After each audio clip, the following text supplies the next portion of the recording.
பரமசிவன் சக்தியை ஓர் பாதியில் வைத்தார். அந்த பரமகுரு ரெண்டு பக்கம் தேவியை வைத்தார்.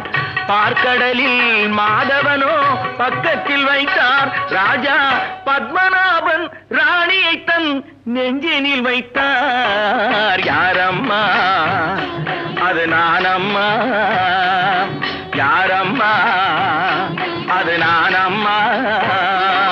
பாலக்காட்டு பக்கத்திலே ஒரு அப்பாவி ராஜா, அவர் பழக்கத்திலே குழந்தையை போல் ஒரு அம்மாண்டி ராஜா.